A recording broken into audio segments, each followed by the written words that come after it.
Nyakwaramugia juang dakika en 33 tok sadek marokinyi machiegni e twak maro e chenro mar mbako romo. Matai nyenga Joyce Odur. Nyakwaramugia juang okinyi makawuono wadwa twako tudore kod bugo dero mar chiemo e pacho kae. Magi duto timore tok ka migao mochungne koro chal mar kor lwasi e pacho kae noyango ni koth machue machuo kata short rains mawinjo bed ni chue e kind dwe mar 10 kod achiel kod dwe mar 12 mano mahiga ni mar 2025 ok bibedo ka chue mang'eny ahinya. Gino miluongo kanyo kod dho ngere ni wanyalo wacho ni ne en near average kata below average. Mae tiende nang'o te kinde ma koro koth ok chue maber e pacho kae ahinya nyato kinde ma wageno ni koth winjo bed ni chue mano nyalo kelo achiedh nade makoni kod kocha ahinya to ne jogo manitiere sekta mar pur kata ne jopur matindo e pacho kae. E kinde gi makoro wanyalo wacho ni koth bet ok chue mang'eny ahinya e kor gwenge mopogore opogore e pacho kae kaluore kod report mabende ne gigolo mano mar koth matin mowinjo bed ni chue e kind dwe mar 10 kod achiel kaachiel kod dwe mar 12. Kenya Meteorological Department noyango kanyo ni koth ok bibedo ka chue mang'eny ahinya te gwengego mago mag North Eastern, Southern Eastern, Lowlands kaachiel kod gwengego makadho wath nam chumbi. To e kinde ma magi duto timore ere kaka jopur winjo bed ni ikore to nyalo bedo ni gin cham mage maber ka gipidho mar mondo mi kik wabed kod noka mar chiemo e pacho kae. To jopiny bende nyalo ikore yo machalo nade ahinya te kinde gi ma wang'eyo ni ka wantiere e sikuku to ji jatiyo kod pesa mathoth jomoko wigi kat nyalo kata wir mar mondo mi okungane pesa manyalo konyogi e dwe mar achiel. Kata kamano Nyakwaramugia juang wabobedo kod twak mong'ith mar mondo mi wang'iyane kaka wanyalo bugo dero mar chiemo e pacho ka ahinya to gisani ma waonge kod koth mang'eny ahinya e pacho ka. Abobedo ka ng'isi welo mabobedo godo antiere kae kod Buka Ochieng jalony e weche mag pur mantiere godo e studio marwa e kaunti ma Nairobi kae ka Dominic Arodi director mano mar Kenya Meteorological Services e kaunti ma Siaya obobedo ka otudore kodwa achiel kachiel ka intiere studio marwa e kaunti ma Kisumu. Nyakwaramugia juang kapok wachako twak marwa yanga dago mar mondo mi wawinjane weche mamoko matimore kalure ni chenro mar mbako romo wami gigo duto ma jofwambo mag waluonwa e kor gwenge mopogore opogore e pacho kae. Gie thuolo ni dago mar mondo mi wawinjane kaka jatend migao mochung' ne wechego mag omenda e pacho kae John Mbadi loso gisani. We need more money to provide households with water because that cannot be commercially viable. We need to free our budget to that space. So how then do we implement these energy requirements?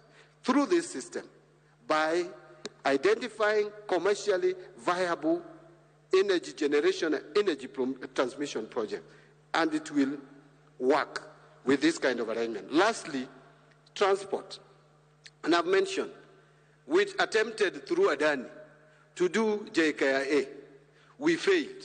Why? Because of the public concern. Fair enough. But are we going to now despair and say that we can't have this airport done? My answer is that would be negligent. Look at the way that airport is. You go to countries like Angola and they have done a modern airport. Kenya cannot. Rwanda is doing one. Ethiopia has done one. We must completely overhaul JKIA. We must do a modern airport. We can only do that by moving out of our normal budget because we can't. We cannot finance JKIA in the normal budgetary process. There is no enough taxes to do it. If we have to get a loan to do it, it will be too expensive and we don't have that space. These routes will help us do JKIA. I think that is where I would leave it. Thank you very much. And more conversation will follow. I was just saying that this is the beginning. We are going to engage further. We are doing this transparently. The document is going to Parliament. There will be public participation. National Treasury is available, even to appear in media houses and explain to Kenyans what exactly we are doing. There is nothing we are doing under the table. Everything is above the table. Thank you very much.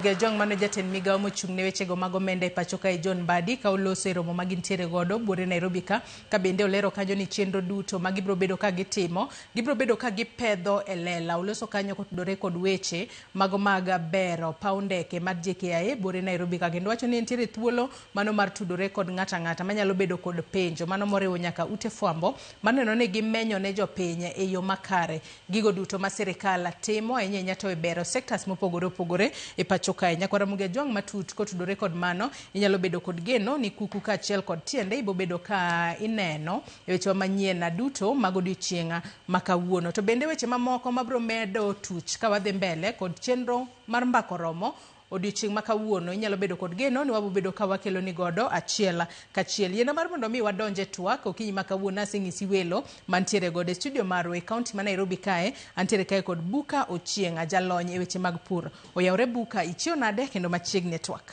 Erokamano. Machiegni. Erokamano ahinya. Adonjo kare ka iluonga ni Buka Ochieng'. An wuod Imbo, which is in Bondo sub-county, kendo atiyo i sekta mar chiemo kod jopur matindo ma gine maging'eny Kenya ma sani. Machiegni twak okinyi makawuono. Erokamano. Nyakwara Jong e studio marwa e kaunti ma Kisumu abo bedo kod Dominic Arodi, director mano ma wuok ka migao makoro chal mar kor lwasi e pacho kae e kaunti ma Siaya. Obo bedo ka utudore kodwa sa asaya kowuok sani e kinde modhi mbele kod twak marwa. Nyakwara Jong in bende arwaki ni machiegni bed thuolo mar chwalonwa ote, paro, penjo moramora kokale namba mar ote machuok 33600. Facebook biro yudowa achiel kachiel Ramogi TV X @Ramogi TV. Kan bende nyalo tudri koda e Facebook page mara biro yuda Joyce Odur, mbui mar X biro yuda @Joyce Odur _ Kochako twak marwa yanga okinyi makawuono Buka. Injo kanyo ka migao ma koro chal mar kor lwasi e pacho kae kata Kenya Meteorological Department. Noyango kanyo ni koth mano ma winjo bed ni chwe wang'e ni e kinda dwe mar 10 kod achiel kod dwe ni mar 10 kod 2 wajabedo kod short rains. Diera ok waneno ka koth makamano chwe makare nikech ne giwacho ni onyalo bedo near average kata below average. Matiende ni onyalo bedo kiwango mare nyalo bedo matin ahinya mopogore kod seche moko mago mwana waseneno higni mokalo chiena e thuolo maket kod mano. Penjo ni to bende jopur ikore nega ne seche moko koth ma chwe matin ma opogore kod kiwango mowinjo bed ni chwe.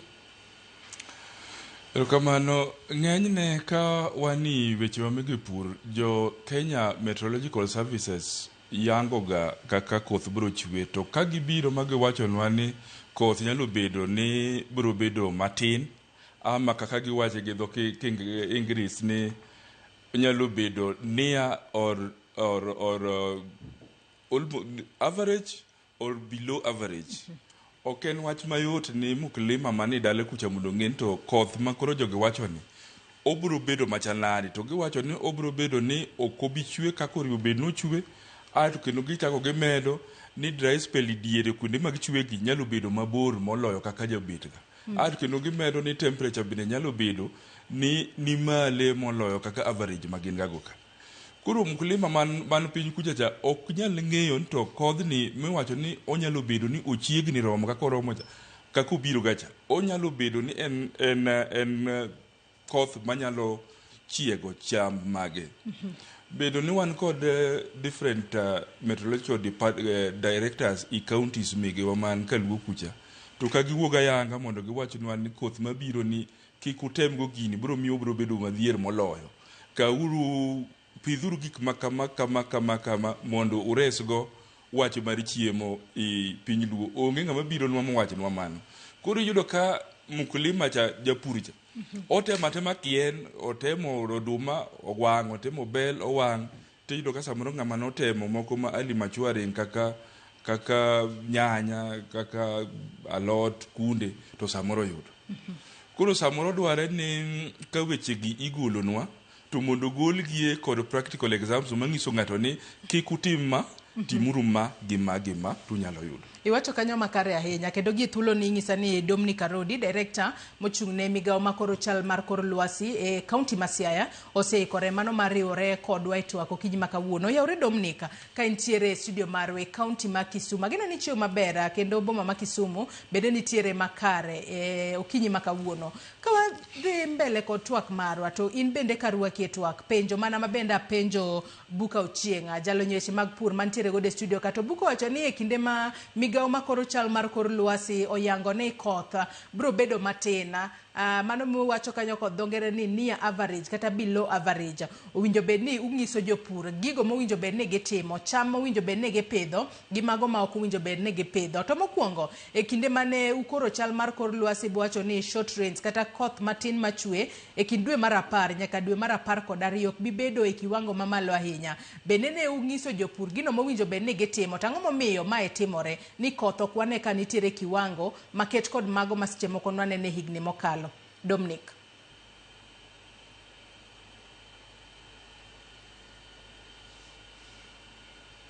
Dominic Arodi, gino ni winja, akeki winja yo makare ka intere studio marwe county mano ma Kisumu okinyi ma kawuono. Penjo mabenda penji kanyo, migawo makoro chal mar kor lwasi ne okoro ne koth matina machwe kind dwe mar 10 nyaka dwe mar 12. En mano ma ok bi bedo kiwango mamalo ahinya. Mano muwacho kanyo kod dongere ne near average kata below average. Matiende nang'o? To bende ne uiko jopura ewi koth matina ma bro bedo ka chwe ma opogore kod mano ma gisebedo ka giyudo e higni mokalo chien. Arodi.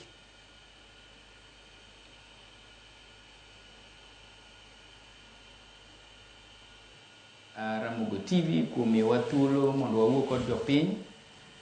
Weche mokwongo kata nok awinjo, but now ayudo ni penja ni to bende wamiyo jopiny thuolo, nwanyisogi gino manyalo timore e thuolo mar dwe mar 10, 11 kod 12 miluongo ni short rain season. Adwa na amiye jopiny review mar October, November, December mane wagolo maber kabisa e dwe mar 9. Kenya Meteorological Department nowacho maber ni kuonde kaka Lake Victoria region ne di bedo gi koth matin kadok matin moromo kadok matin kabisa. Kendo ne giwacho ni obro bedo kod oro mang'eny kod kodhe bende matin madongo dongo. Mano ne giwacho e dwe mar 9. Kendo ka wang'iyo e koro mar kor lwasi nogo ne wawacho gimoro miluongo ni a drought index, standardized drought index miluongo SPI.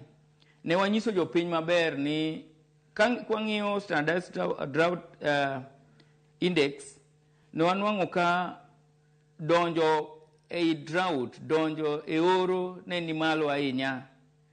Kendo no odwa bet malo ahinya kwang'iyo standardized precipitation index. Kendo ka wachak wang'iyo gigo mwatiyogo, models mwatiyogo, achiel kuom gin jogo mabito olony iluongo ni Indian Ocean Dipole IOD, no wang'iyo gimiluongo ni ENSO, no wang'iyo MJO. Indian Ocean Dipole no wanwang'o ka nodhi negative, matiende ni koth ne dhi bet matin e East African region. Kendo kwang'iyo ENSO be ne dhi negative, by that time ne neutral but odhi negative. Koro kanyo ng'iye mogik to nwang' ka giduto gichomo negative. Kendo odhi kaka ne wawache. Ka wang'iyo koth mar October, November, December, nwang'o ni odhi bet koth madhi chwe marach. Matiende ni e kinde kod kuonde modhi chwe nwang'o ka en koth madhi chwe marach. Matiende ni odhi chwe kuonde moko kochwe. To mar ariyo kaluwore gi time nodhi chwe ma marach ni watin ni no dhi chwe samoro dhi chwe mang'eny to lal kendo kochako chwe mang'eny to lal. Koro no ken koth mane nen koth manwang'o ni ok odhi bet koth maber. Koro bende wanwang'o ni bende kaluwore gi liet bende wanwang'o ni dhi bet mang'eny e dwe mar 10, 11 kod 12. Kendo ka wang'iyo gigo duto wanwang'o ni gitimore kaka ne wayudogi e koro. To kata kiduogo e koro magwa mag counties mag Western Kenya ma en Siaya, Busia, Kisumu, Migori, Homa Bay, mane gima ne nitie kendo wanwang'o ka ne wadhi bedo kod drought. Kanyalo donje koro mar kor lwasi ma Western Kenya ka, the peak mar koth, that is thoro mar koth, noduoge October. Kendo koth ne chako dok matin kadhi November, December. Mano ok en gima kawaida. Thoro mar koth onego bed ga e November. To kata kanyo ung'iye nyoro kaka nyo koth chwe nwanong'o ni thoro ne entiere October. Kendo nyo rumo e October no ka wadonje November ka to kodhno koro chal ni oonge. Kendo ka wang'iye kata ka kodhi mbele pod odhi medo bet maonge nikech gik ma kwanonu ka pod dhi mana negative. Gidhi ataro mar kaka onego gibedi. Erokamano. To mabende apenji kacha gino mabende buka mantiere gode studio mar county ma Nairobi ka iwacho ni kinde ma usekoro bende ubedo kod thuolo mano mar kata sumo rieko ne jopur matindo manitiere pacho kae mar mondo mung'isgi ni koth ma kamae unyalo pidho godo cham ma kamaga to unyalo tiyo kode yo machalo kamae ahinya to ne jopur ma oketo geno margi kuom koth mar mondo mi gine kaka ginyalo pidho kata neno ni cham ma gipidho onyak maber e puothe mopogore opogore bende nitiere kaka unywako lwedo kod jopur kalure ni sani wanyalo yudo ni nitiere jopur moko ma seche moko giyudo lal kalure ni negi pitho ka gintiere kod geno ni koth biro chwe maber kata kamano en koth moro matin ma ok nyal kata seche moko nyak miyo cham nyak e puodho kacha. Arodi Jafwambo Joyce kinde ka kinde kwasegolo koro mar kor lwasi to waluongo jopur to kod sectors mopogore opogore kendo waketo gi piny wawuoyo kodgi workshop moko mwaloso miluongo ni participatory scenario workshops. Ang'o miyo waluongo jopur? Ka waseloso koro mar kor lwasi en tich wa mondo waluong sectors mopogore opogore. Agriculture waluongo water sector, waluongo health, waluongo various sectors mondo bed piny, public works, roads and public works. Wabed kod gi piny to waloso gimoro miluongo ni advisory focus kata koro mar kor lwasi duto mwagolo. Kwa wuok e workshop ni ng'ato ka ng'ato kaka ja agriculture dhi gi advisories gi ka ging'eyo ni koth madhi chwe thuolo ma kama onego watim go gima kama. E thuolo mar dwe mar 10, 11 kod 12 ne wachako goro koro mar kor lwasi miluongo ni National Climate Outlook Forum man wagole koro mar Kenya mangima. Anyalo paro ni waluongo jopur, waluongo jomamoko bende mwaketo gi piny mawaloso advisory matene ni puonj kaka ginyalo dhi tiyo kod koth mantiere.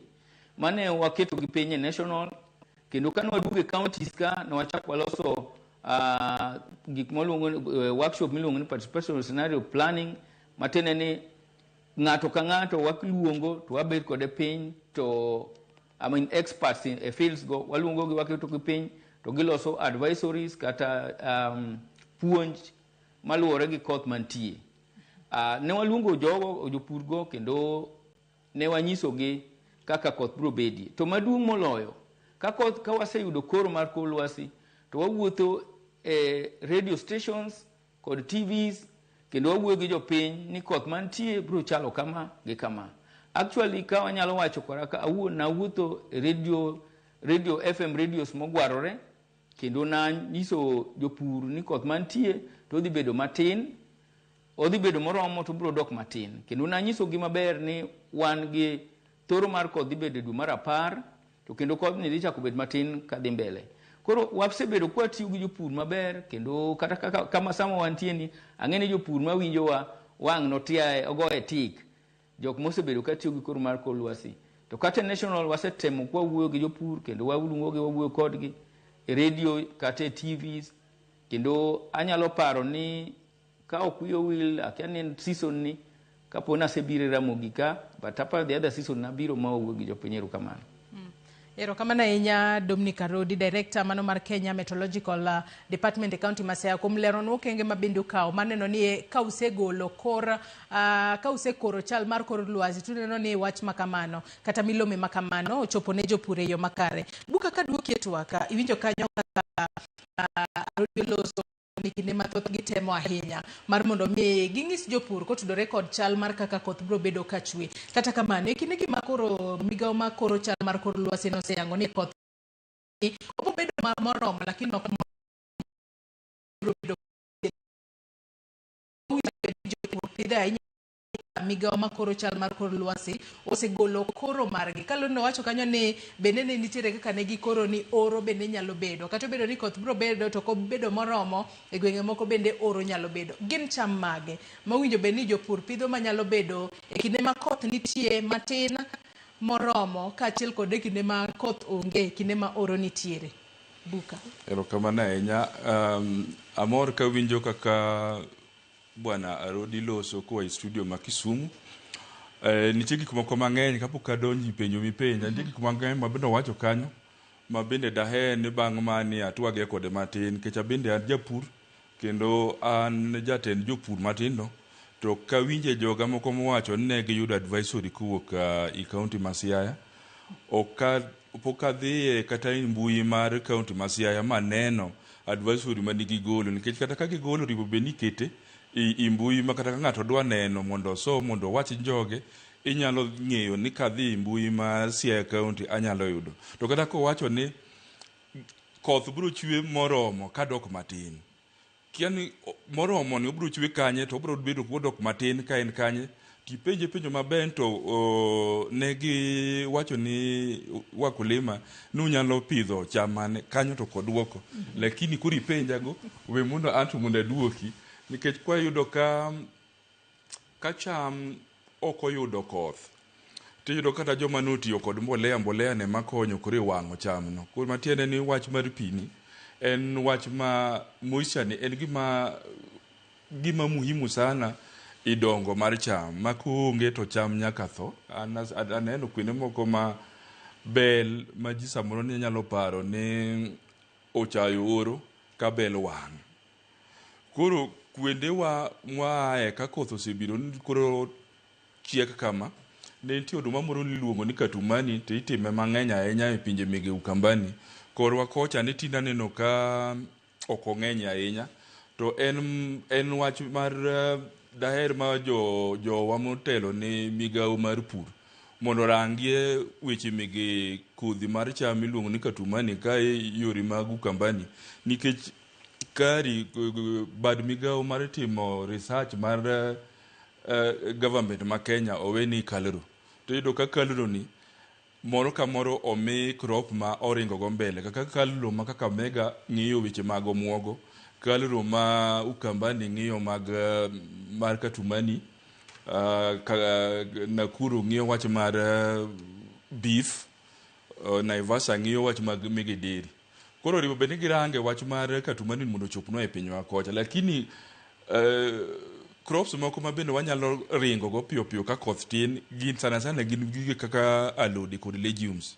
Alode gin kaka spinach, kunde manyalo machua piyo tiringo go i market ama konyi i weche mege chiemo i dala kumidakie.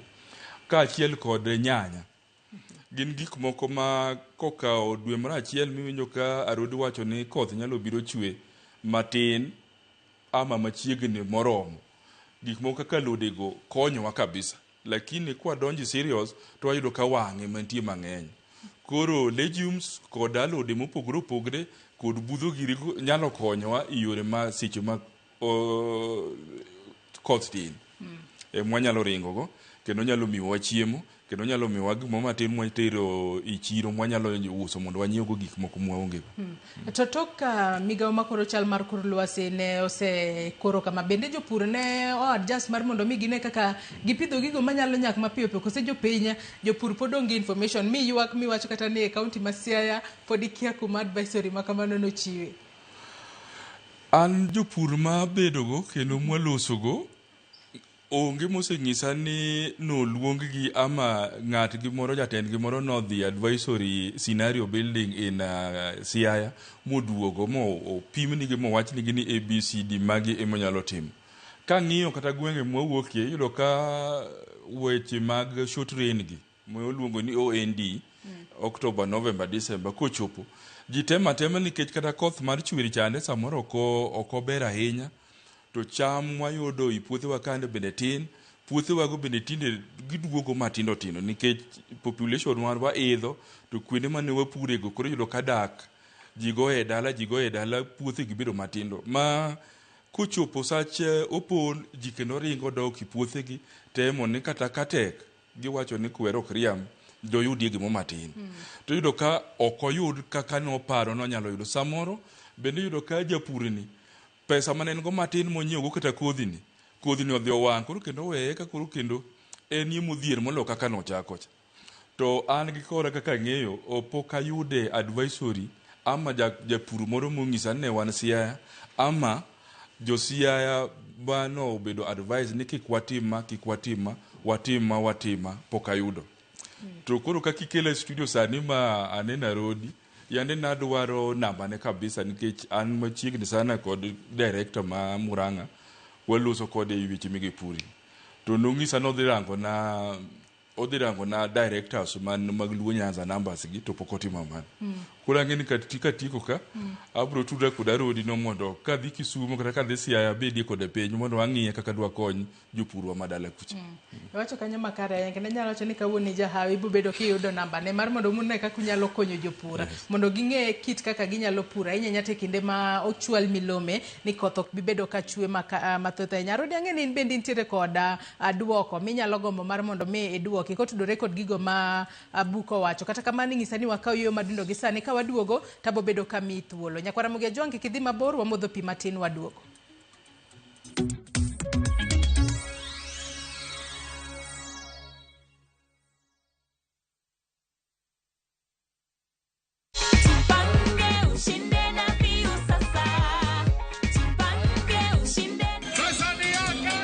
Ordinary Kenyans are winning big every day with Jipange na View Sasa.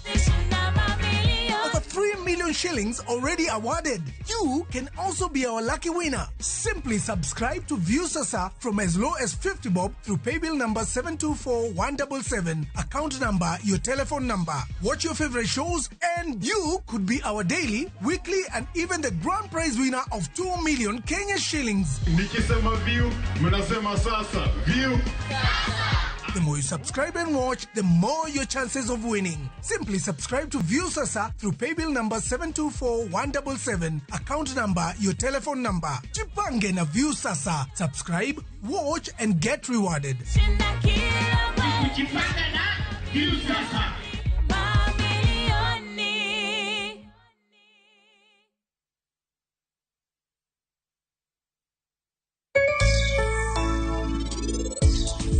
Chon nilosoga blocks gi manual, lakini yudo ka ji upgrade. Koro in penya ki upgrade, koro upgrading inyalo learn through internet, kata sightseeing idhi to ilimo kuonde moko, ineno ni jogi timo nadi. Tijwa ni kidwa chake mokwongo miluongo ni tools, working tools. Ok ng'i ni to in capital maromo nade, inyalo chake kata gimoro at least nyalo kata chake gimoro kata na 20,000. Challenges mantie ni iyudo kokigo kwandi maber, profit iyudo katin. Seche moko iyudo ka imiyo ng'ato gowi, obudho koko chulo. FOMO? We say no more FOMO. Not when you have happy hour. Download and use my Airtel app or simply dial *544#. Always be in the know. Buy the happy hour bundle today. Now bado tuna grow. Airtel. Apenyi baba tuoka. Baile mane dwaro koso. Koso mala ikoru enyo kumanore gie. Magi kawa kwamboa apenji wono simbo dwoko wa joluo Raile mane dwaro koso malaiko rwenyo kuma norgie Mondo mi iyud thuma mar Raila Tribute kaka sikiza tune mari D *811 *343 # Ramogi TV eod jothumbe duto.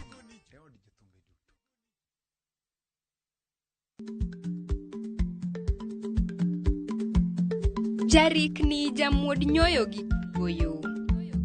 Matiende ni dhi matek maok inono maber samoro nyalo miyo ng'ato midhiero.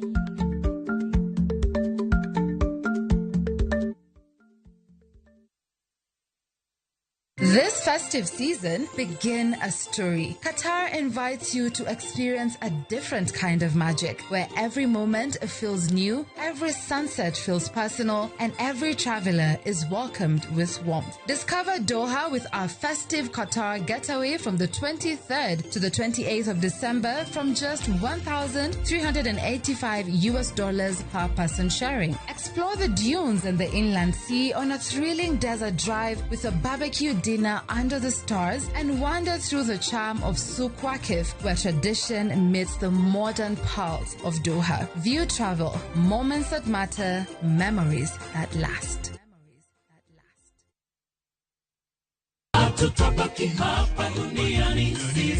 Be imanyo kit lamo mamulo chuny kae kama wach bedoe mangima kendo thumbe duogo chuny.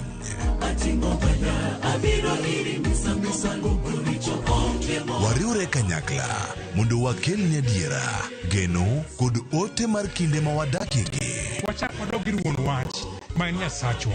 Wachak wapeny Nyasaye wach, Nyasaye be wuodho adhi maber. Biblia wacho niya, Yesu noloyo teko jachien e msalaba. En wach mar yie, dwaro kod yudo kari e sigand Nyasaye.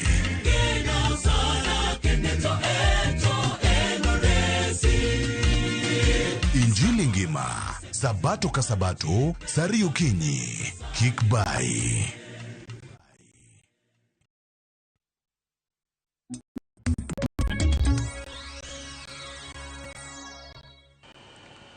Machiegni kendo nyako Ramogi Ajwang' kendo ero kamana ahinya kuom medo kete Ramogi TV e twak mar wecheno mar mbako romo kama twak otudore kod bugo dero mar chiema inya to gi sani maduol makoro chal mar kor lwasi e pacho kae noyango ni koth biro bedo ka chwe matina ahinya matina kiwango matina mano moheo kaka mago mosebedo kanenore e higni mokalo chien mano koth matin mano winjo bed ni chwe e kind dwe mar 10 nyaka dwe mar 12 higani kaponi kitudri kodwa gi sani antere kae kod Dominic Arodi, director mar duol makoro chal mar kor lwasi e kaunti ma Siaya kaachiel kod Buka Ochienga jalony e weche mag pur. Dominic Arodi tudore kodwa ka intere studio marwa e kaunti ma Kisumu. Dominic, kapok ne wadhi e yueyo iwinjo kanyo kaka Buka oloso ka koro wacho ni moko kuom jopur moseloso godo mawuok e kaunti ma Siaya kono kia kotudore kod koro mar chal mar kor lwasi mane ukoro ni koth biro bedo ka chwe matin. To bende openjo kanyo ni e kinde ma uwacho ni koth biro bedo ka chwe moromo, en moromo kanye to biro dok chiena e gwenge kaka mage? Arodi. Erokamano Nyamera Joyce kuom thuolo makende mimiyowa. Adwa wacho ni owadwa Buka chalna no Siaya to ok ong'eyo kaka weche dhi Siaya wakoni. Nikech adwa na weche mogo miluongo ni marwa mar dissemination kaka wakeyo koro mar kor lwasi. Koro mar kor lwasi kopogore gi workshop ma wacho ni luongo ni PSP ni wan gi yore mathoth mwakeyo koro mar kor lwasi. Kendo e Siaya County watiyo gi agriculture department mang'eny kabisa ma bende giloso group gi moro miluongo CGS long range campaign kaka marokro napo niket ni CGS short range campaign. In fact the CGS long range campaign ni agricultural experts ma Siaya County tiyo matek kabisa kendo gitemo tiyo gi kod ma iluongo ni CGS long range campaign taneno ka ginyiso jopur. In fact kaka for example sani ma ko drought nitieni an gadi ni the fisheries department ose advise jopur e weche mag pond fishing ma jopur man gi rech mapok olosore maber ang'eyo ni gisenyiso gimonego gitim. To kopogore gi CGS long range campaign, wantiere gi WhatsApp group mang'eny. In fact, adwa na mention adek kende. Kaka Smart Farm. Smart Farm oting'o agricultural farmer groups mang'eny kabisa. To atero ga weather focus e group gi weekly kod seasonally. Taneno ka gitiyo kode kendo atemo mondo ang'iyane e group no jogo mo oelo focus gago taneno ka ging'eny. Machielo iluongo ni agro consultancy group. Agro consultancy group bendo tingo farmer groups mang'eny kabisa, farmers mang'eny kabisa. Gin kanyo be aore information. To kopogore gi mano, waseyudo thuolo mar wuoyo gi jopiny e radio stations mogwarore. Ok ang'e kata yiena mondo mention gi. To wasebet wuoyo gi jopiny e radio stations mogwarore e kinde ka kinde ma wagolo seasonal forecast. To be kopogore gi mano, asebet ka dhi radio stations, local radio stations gi mondo update jopiny e lokruok mobedoe e koro mar kor lwasi. Koro miya kwayo wadwa Buka ni en bende otudre gi jopiny, odonje grubego to biro yudo focus wage kabisa. To kata kaka owacho no, ka wang' osemiya contacts eke abiro soe kanyo. Adwa na weche mag weather forecast gi maber. Asewinjo ko wadwa osetimo makosa moro ko awacho ni kodhi chwe matin e dwe mar achiel. Ok awacho kamano. Dwe mar achiel e kinde ma kawaida en dwe ma wanega gi oro kabisa. Unless ni wan e season miluongo ni La Nina. Mane ka koro wanyalo yudo koth e dwe mar achiel. But kopogore gi mano to dwe mar achiel en thuolo mar oro nikech en be ma jopur tiyo kode pur. Ndalone ma piny tuo koro gipuro e dwe mar achiel kod dwe mar ariyo. Koro kindego unless ni in gi kwa midwa yude pi, inyalo pidho alode, jogo modak e aora, jogo mantiere gi water pans machiegni, ginyalo puro alode. Kokamano to onge kaka inyalo timo alot e dwe mar achiel. Dwe mar achiel nyaka ibed ni in gi pi machiegni e kinde ka kinde. To kendo thuolo ma koro wadhi ni tapa dwe mar achiel dhi bet e dwe motuo. Nimar wan e kinde mar La Nina, week La Nina ma bet yom to en La Nina. Koro ok wanyal bet gi koth e dwe mar achiel kendo ok wanyal bet gi koth e dwe mar ariyo. Kata ka gintie to en mana kodhe matindo tindo ma bende ok nyal timo gimoro.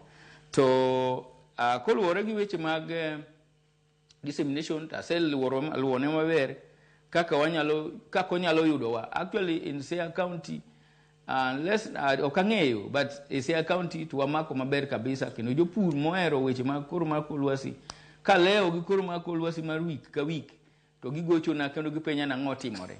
Koro mano be miya moral, mano miya chir kod mijing'o mar wuoyo gi jopur e yo makare nikech ang'e ni kare gitiyo gi girani. Erokamano. Iwacho kanyo ni dwe mar achiel, Rodi iwacho kanyo ni dwe mar achiel, mano ma higa mar 2026, wanyalo wacho ni onyalo bedo ni bet obedo motuo kata wanyalo bedo kod oro. Un kaka jogo ma koro chal mar kor lwasi, inyalo wacho ni oro no obo bedo e kiwango machalo nade? Obo bedo mano marach ahinya koso obo bedo mano ma seche moko wanyalo wacho kanyo kod dongere ni en bearable? To jopur oikore yo machalo nade mar neno ni ok wabedo kod nok mar chiemo e pacho ka nyato gisani mwa tuako tudore kod bugo dero mar chiemo e pachoka? Arodi. Erokamano. Adwa wacho gi chir mang'eny ni kaluwore gi kaka conditions kata gigo mwatiyogo e koro mar kor lwasi chalo, dwe mar achiel odhi bedo oro ma opogore gi mamoko. Nimar wachako neno ka November nitie oro motegno kendo waneno ka December bende oro dhi bedo nikech kore ka wadonje e thoro mar La Nina no. Dwe mar achiel odhi bedo oro motegno. Oro ma ok wanyal wacho ni oro moro mayot kaka wang'iye. Nani warito mondo wayud koro ma kor lwasi wa mar January, but kaka gik moko dhi to waneno ka January gi February dhi bedo matek gi yor oro. Erokamano. Buka kaduki to akiwinjo kanyo kaka Rodio wacho gine jogo ma olonye e koro chal mar kor lwasi kendo gine makine mathoth gineno mbele kendo ka giseneno mbele gino mabro bedo katimore kaluore kod chal mar kor lwasi ero gichiwonwa wach ero koro sechiwonwa wach ni dwe mar achiel obo bedo mabet nitiere kod oro. Sani wantiere dwe mar 12 kawuono en chieng' tarik 4. Wadong' mana kod ndalo matin kende to wachopo dwe mar achiel mano ma higa mar 2026. Jopur nyalo tiyo kod yore mage mago mag neno ni kata cham magipidho bende nitiere yore moko ma inyalo tigodo makare manyalo konyo japur ma en yuto mare wuok mana e pur kacha mar mondo mi kata oro makama obiro to yud ka wantiere kod chiemo moromo, japur nitiere kod chiemo moromo to kata chiemo nitiere mano minyalo usi kata manyalo bede dero magwa mago maga kano chiemo e pacho kae obed yore mago maga kata kuoyo pie puothe tinyalo time yo machalo nade kalo nang'eyo ni kuoyo pie puothe be koko tim maber nyalo kela jema ne cham moke puodho kanyo.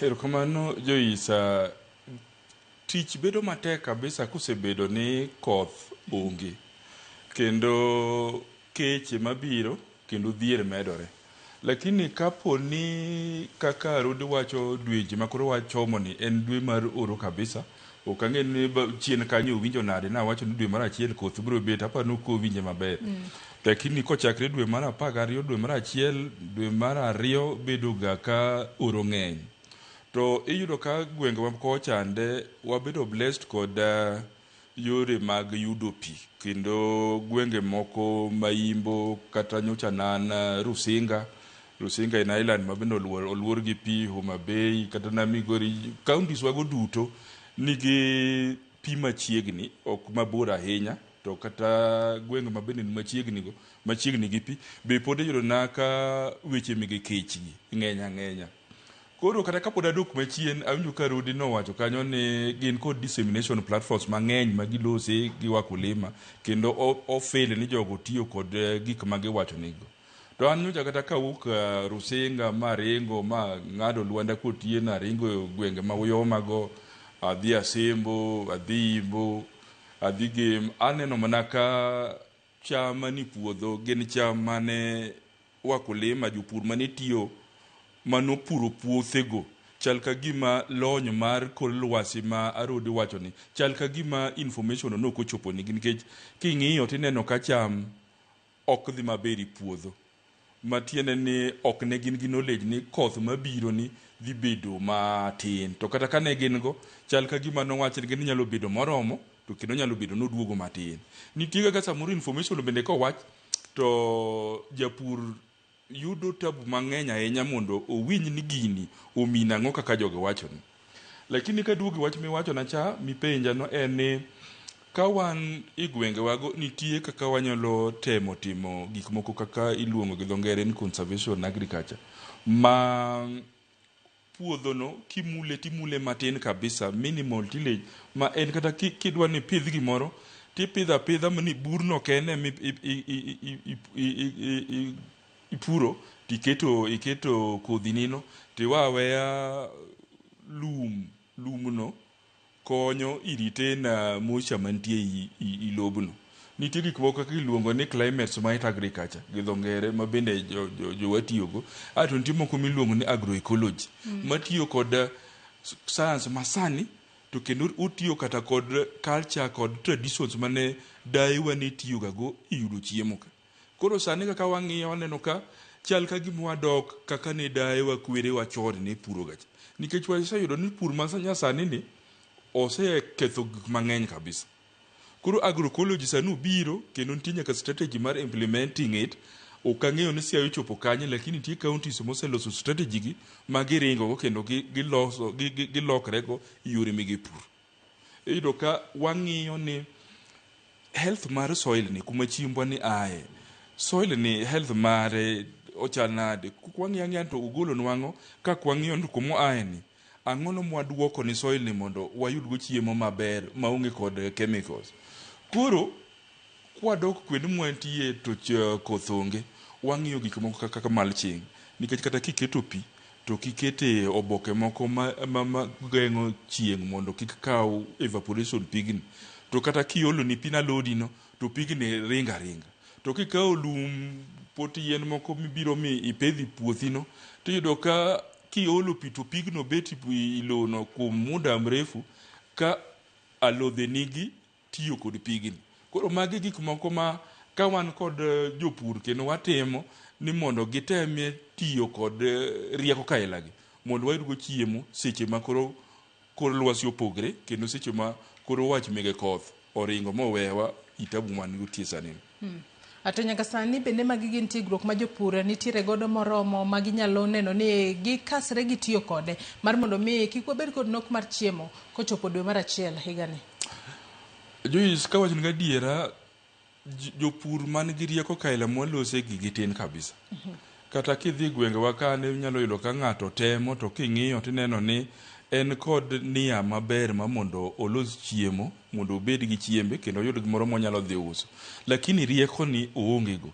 Koro da kwayo mana jowa mani migawo mag pur, Migori, Siaya, Kisumu, Homa Bay, nire kaka digiti kod riekni mwanwagi, ere kaka digi luongo mondo wabed kod gi piny ma mondo wabende walosie kodgi ka gin kod allocation mo matin wapuonj jopur nikech sani chon ne nitie gima nitimo ni extension service ne en supply driven ma ofisa mondegi sirikal ne wuok kendo dhi train farmers niluongo ni TV train and visit. To sani koro mano ne ging'ado oko ka in kod tabu ine midhi iri ofis. To kidhi ofis bendo biro ng'isi ni oonge kod yore monyalo chopogo i puothi. Koro samoro gik mowacho nigi to kone kaka puothi no chal. Ma kapo ni jowa ma counties magwa ma Luo anyalo keto wakanyakla mondo wabed ni wanyalo wuok nigi oko mondo walos nigi kod jopur mondo bed kod riekni mang'eny ma ginyalo tiyogo iyore mag loso chiemo gi mwandu seche ma koth onge ni nyalo bedo maber kabisa nikech pinje ko kaka Israel gin pinje mani desert tiyudo ka samoro gin gi chiemo mang'eny molowa to wan gi pi kendo wan kod temperature maber kendo wan kod lowo manyalo nyagonwa chiemo tiyudo ka gik moriwo bed ni wawacho mondo konywa wiche moko no ne miwacho aneno kiketo jatend migawo mar omenda ka wacho ni gidwan mondo gibed kod airport manyasani to kang'eyo ni airport no en moro mane mibed kod airport manyasani to jogi to nido kech ber naka jowa nigi chiemo moromo kendo nigi pesa moromo ofukgi leo gwengego to nwaringo kwagero gimoro mang'iso gimoro makoni to koni to jowa fight kod tuoche moko ma ikelo because of malnutrition. Arachna kabisa. Arodi karwaki e twaka in kaka jal mochung ne migawo makoro chal mar kor lwasi e kaunti ma Siaya. Iwacho kanyo ni yo makare nusebedo ka utemo mar mondo mi utudru kod nyaka kod jopur maneno ni milome makama uchopo negi e yo makare. Tikinde ma utudoru kod jopur neno ni milome mano mar koth bro bedo matin to oro bende iwacho kanyo ni dwe ma okwongo ma higa mar 2026 oro bro bedo e Januari mano mar higa mabiro. Be usetemo mar mondo mi unbende utiega ne jopur kata utudoru kod migepe matiego jopur man mondo mi jopur bedane kod rieko mar ng'eyo yore mamoko ma ginyalo miyo cham yudo godo pi e puodho kopogore kod koth machwe kinde ka kinde. Arodi.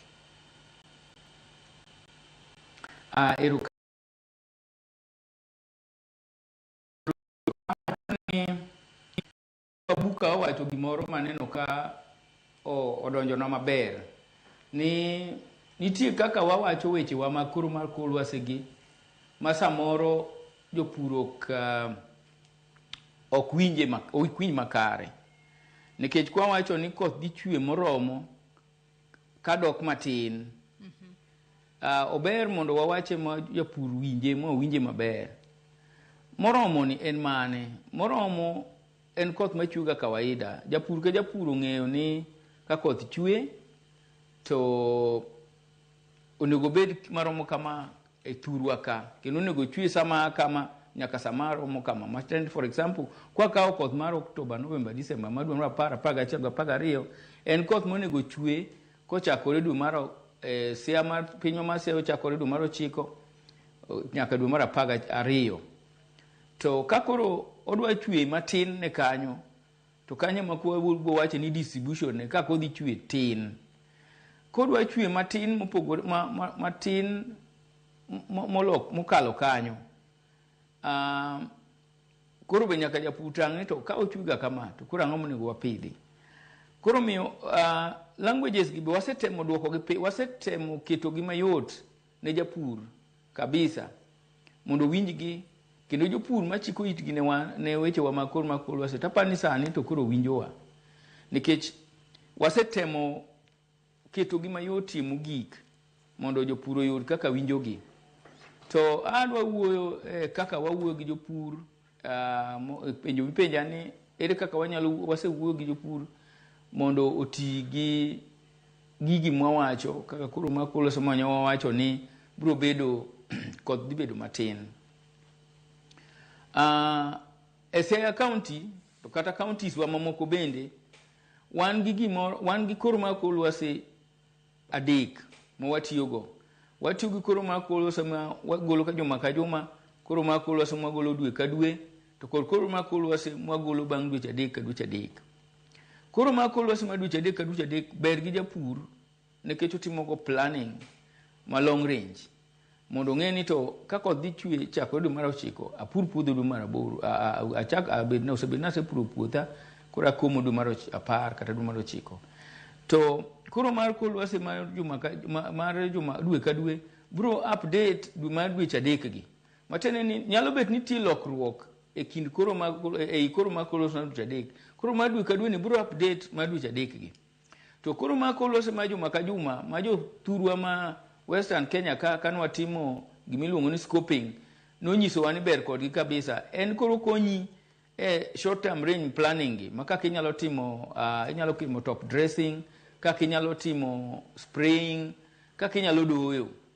Koro mar lwasi gi wachiwo advisory kaka na wacho cha, giduto wachiwo advisory ne japur e gimonego tim.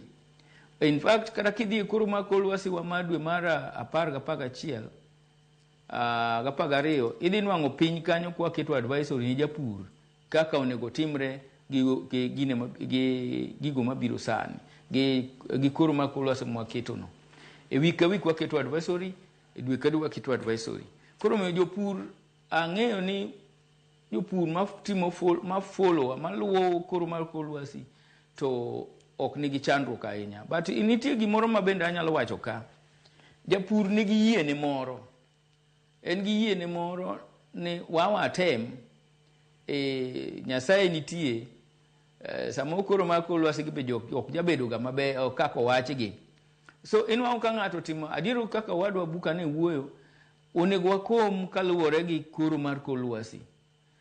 Nitiere jogo manyo nitie kuonde moko manyo ging'e kanyo wanyiso ni kotin to ok onego pidh kata bando. Onyalo bukore abuka to pidho muogo mayo mang'eny maduong' kabisa. Obukore apika to pidho rabuon nikech rabuon nyalo resist. Rabuon nyalo nigi teko mar siro chieng'. Omuogo nigi teko saidi mar siro chieng'. Tineno ka ng'ato tima gige kaka ong'e ni Nyasaye ong'eyo gigi biro mana chiek. Koro miyo wakwayo jopur ni be owuoge paro okawe koro mar lwasi ma serious mondo kwa miyogi to gitiyogo giwe temo kaka ne minewa gi dewa gi temo chon. Nikech koro kaka makwuono ni tang'e ni nitiere asebet ka chunya lita ahinya ka wuothe kor piny kaka wadwa buka wacho amba wuotho tago wang'a puothe kara nyocha chomo mabe aneno puothe kaka chalo. In fact ineno ka puoth ng'ato wang' to en puodho mokete nyaka fertilizer okete gik moko duto. Ineno ka puoth ng'ato puodho wang' ng'ato very low age kata kogolo sembo. Kichomo Siaya ka kisewuok ka Lwanda ka puothi lich ma onego ywag puodho nikech bando iko to wang' at that age, at that stage mo ikeno. Kibiro thurwa kano ka to koro wang' zaidi nikech inwa ka bando timatima yelo ose wang' nikech onge otherwise. Koro miyo akwani jopur ni bende mondo wachiki tuwa ni koro mar lwasi. Ila manyo wawacho ni actually anene ka en accurate kabisa. En very accurate kaluwore gi koro mar lwasi mane wawacho. Koro miyo wachikuru itwa ne weche ma koro mar lwasi wakaw gi seriously. Ang'eyo ni biro miya thuolo mondo awuoye weche e weche mag kor mako lwasi motudore kod energy, motudore kod water supply, motudore gi habitat, nikech magi duto wadhi yudo mbele ka. Kwang'iyo kata kwakawo weche mag energy, an gadieri ni ka oro dhi kaka wadhi ni, wabiro chako yudo weche mag rationing, power rationing, nikech pi dhi dok matin. Kwadok e weche mag pur, especially pur mar pond fishing, an gadieri ni jogo manyo keto okotimo timing maber biro golo rech gi kapok oromo, nikech ponds mag puro gogo kata water pans go biro tuo.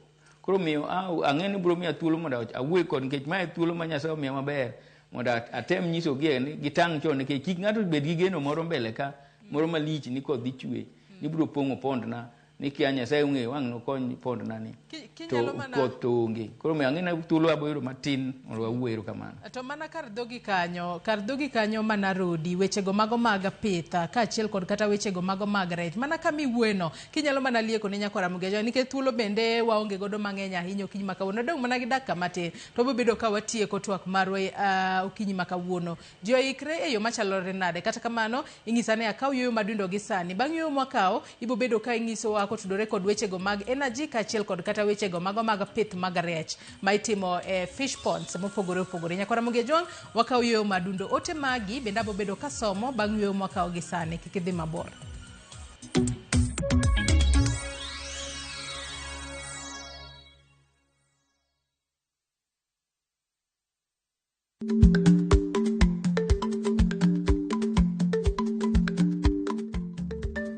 Dhako muol kadonjo, matiende ni bedo ni ng'ato ling' e kinde ma owendo ok ofulo ni omuol, samoro en kod kido mamoko.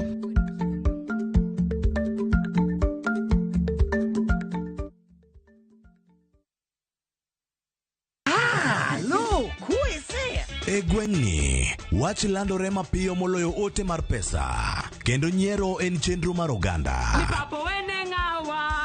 Chief ong'eyo wachno, kata jopeng' ong'eyo. Ka chieng' tich abich ochopo, waduto wachokore, ok ne baraza, to ne Nyarkochia. Nyakochia gokoko, Nyakochia toxin. En chenro ma gik moko duto ng'aw malo mokalo tong'.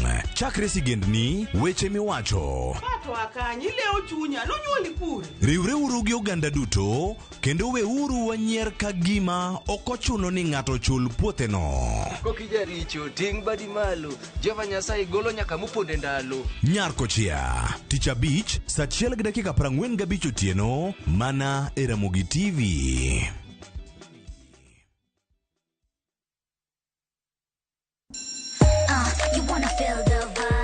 Ngeso ka ngeso, wakelo ni gik mamit makelo mor.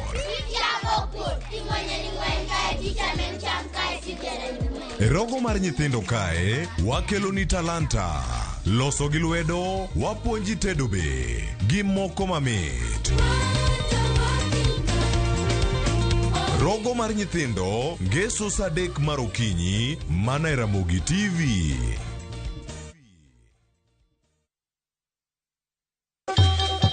Ang'o mosetimore ne joma ne ochweyo ogandawa? Adhi primary Kangonditi Primary School. Gin kanye sani? Amobilize kalere te, ne wago poro to gibiro wasombo kidi to watero kacha jite e secondary kacha. Waromo gi jodgi to wafuenyo sigandgi magimopondo. Siasa ka ng'amoy wae maduong' katere siasa en Daniel Arap Moi. Ng'e ranyisi mabeyo mane giweyo. Ne japiny opogore kata ng'ama ne nie duond loch ne neno ni kopo ni Kenyatta dhi Tom okawie thuolo ni mondo tanwa pinyni kaluwore gi mwaseneno kuome. Ang'o magitimo sani? To kata kamano be pod gin kodwa. Nakedo ne wach sukari ma jobunge jonjo kod buot nochaka ne bwana sukari. Gin kanye kod Walter Nyambaga, tich ang'wen saa 3 otieno, mana e Ramogi TV.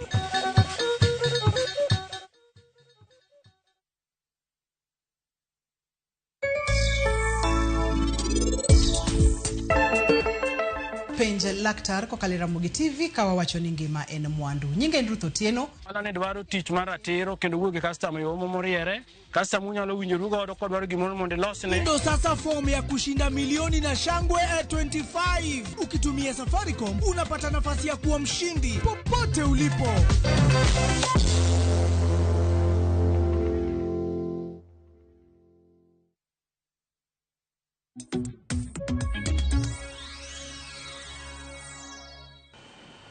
Machiegni kendo nyakora Mugia Jwang' e tielo mogik e twak maro e chenro mar mbakoro. Masoma ne moko kuom ote ma uchwalonwa kapok wadhi mbele ko twak maro. Engineer Lazaro Kanyamboka wacho ka ni agriculture is the backbone of our economy. Ber dockets mamulo kar agriculture iketo e joma ni kod wisdom kod lony mathoth. Kendo nyaka gibed joma dhi somo paro oko kaeto okelo o apply within. Wacho ni docket mar pur kiketie psycho funds ni imiyo gi reward.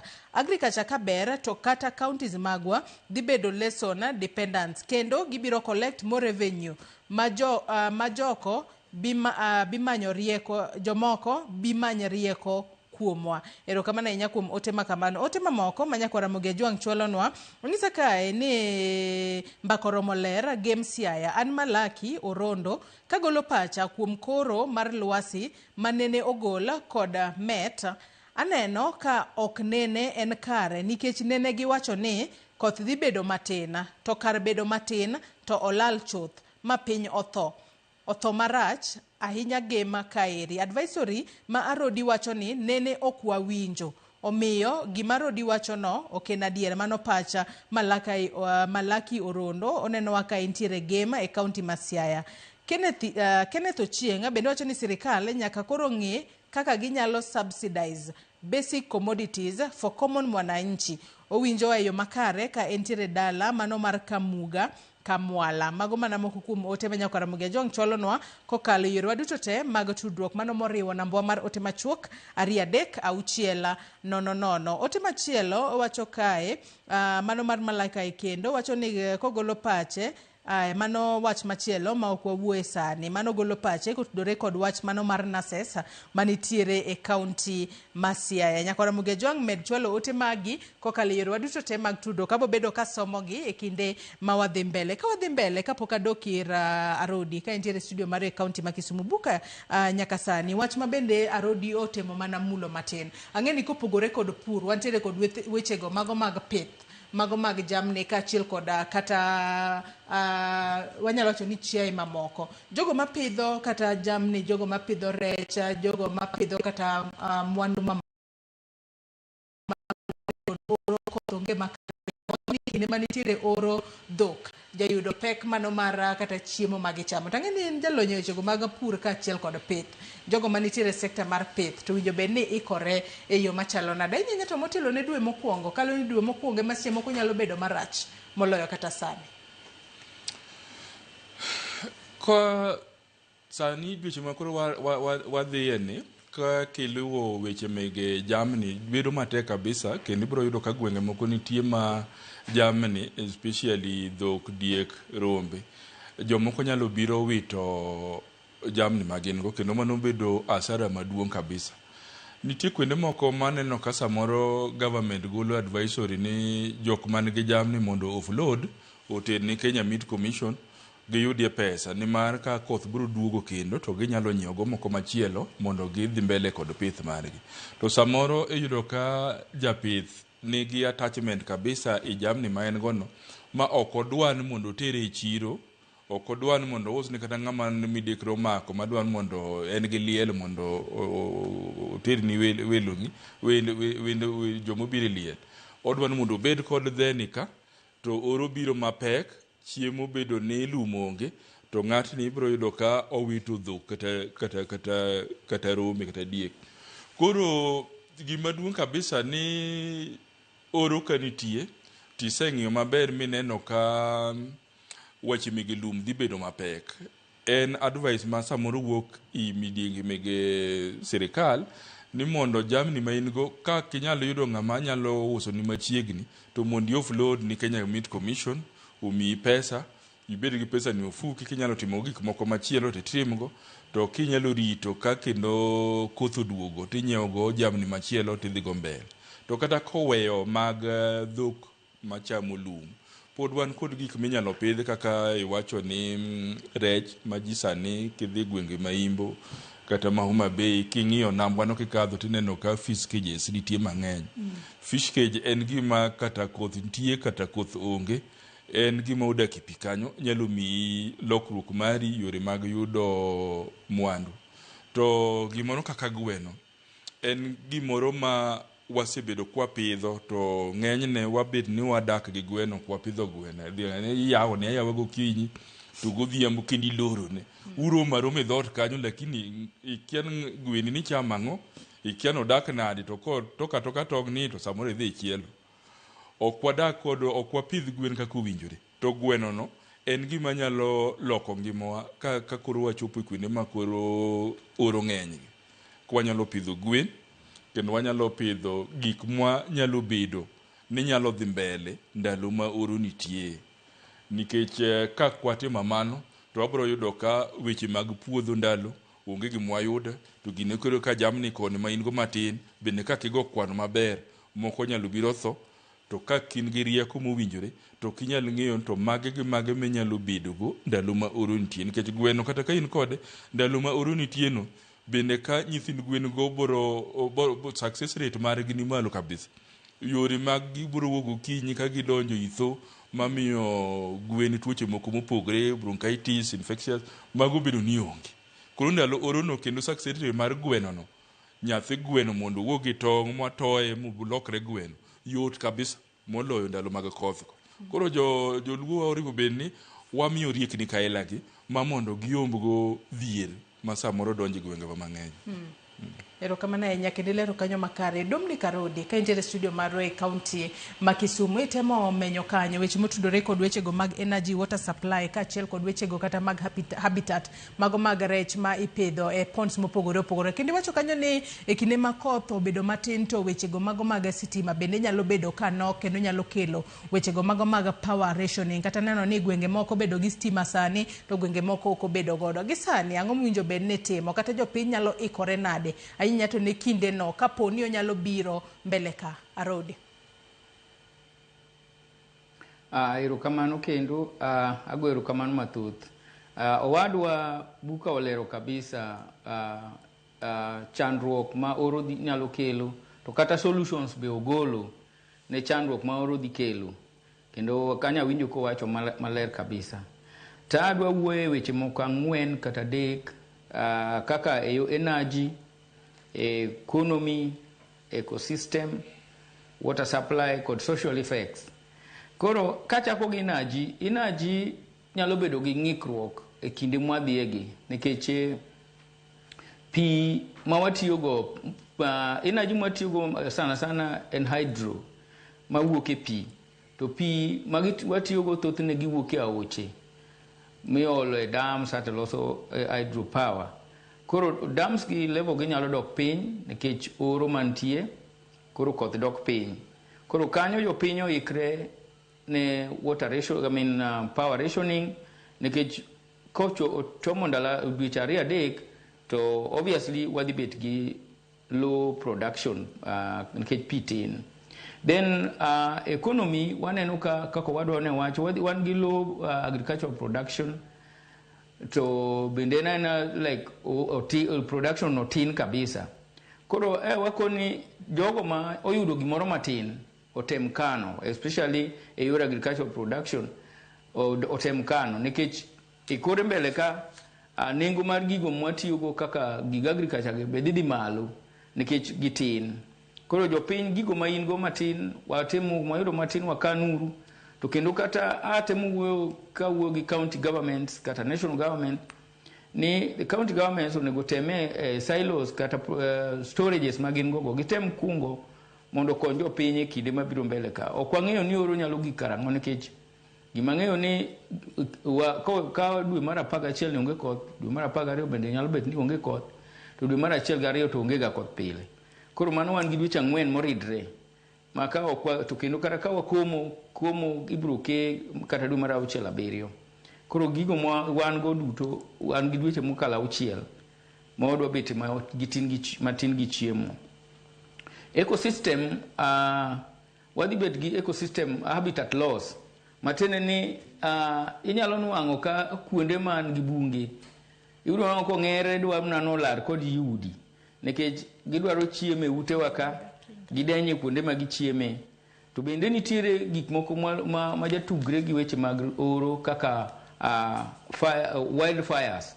So sama wildfires go timore ibono ka habitat mag le mamoko bende koro okethore matene ni moko biro dwaro mana manyo utewa kata michewa kuno mwadak ni kuno mancha gidake okethore.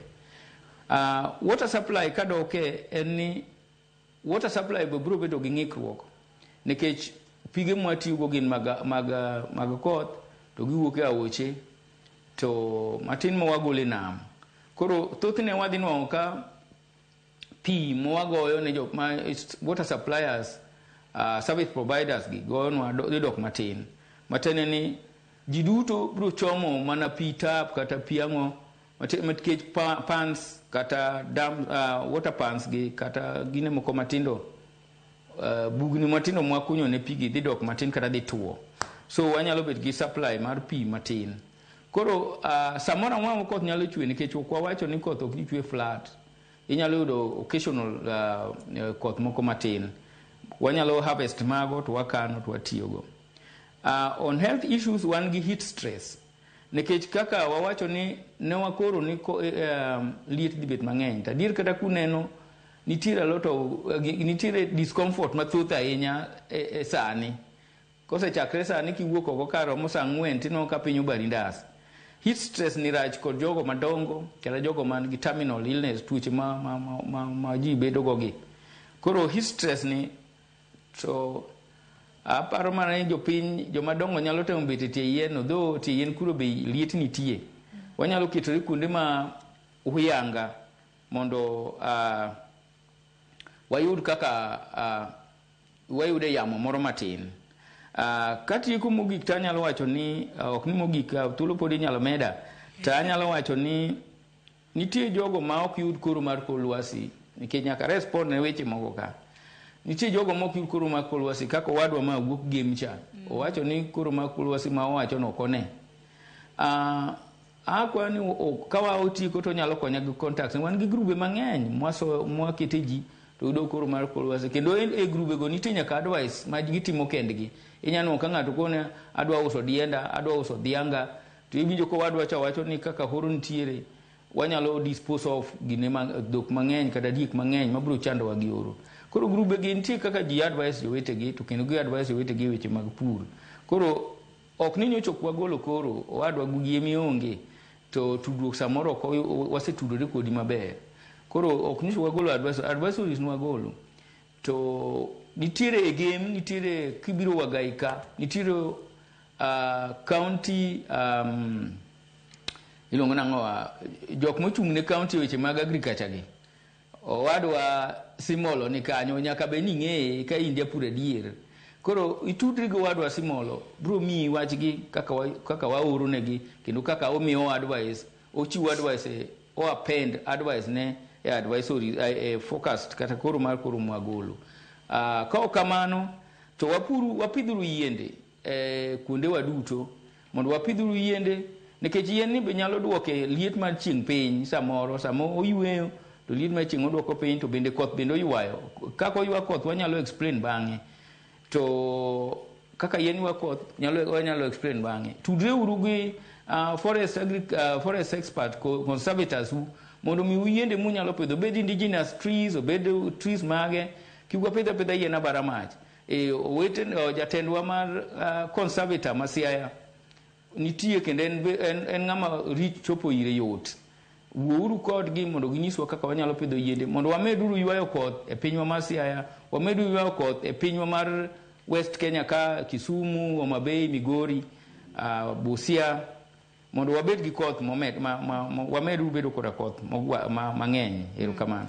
Thuolo marwe maneno karumo wachni mogik Arodi ote mane minyalo bedo godo ne jopur kaachiel kod 10 counties mopogore opogore ahinya to gi sani kalure kod koro ma untiere godo musekoro nyaka gino mabro bedo kata kaka chal mar lwasi bro bedo dwe mar achiel mano higa manyien mana mapiyo piyo e bwo nyiriri 30 kwatieko Arodi.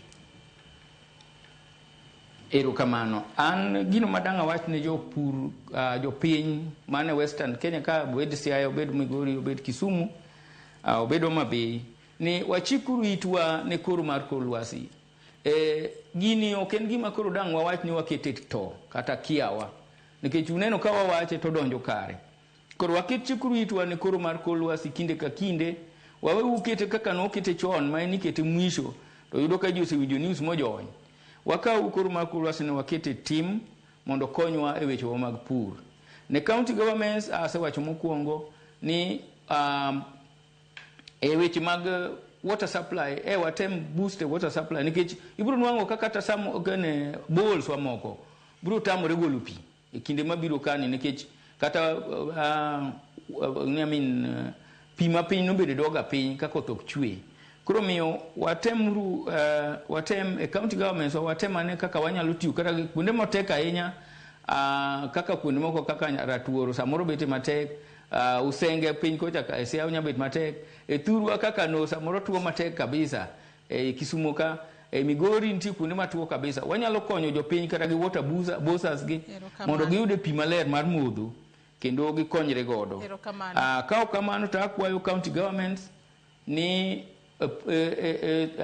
stores wa mag chiemo mantie watemru rito mondo bi okony jopiny e kinde mag dweche auchiel mabiro gi. Ka ok kamano to pod wayie koda watemru rito koro mar kor lwasi.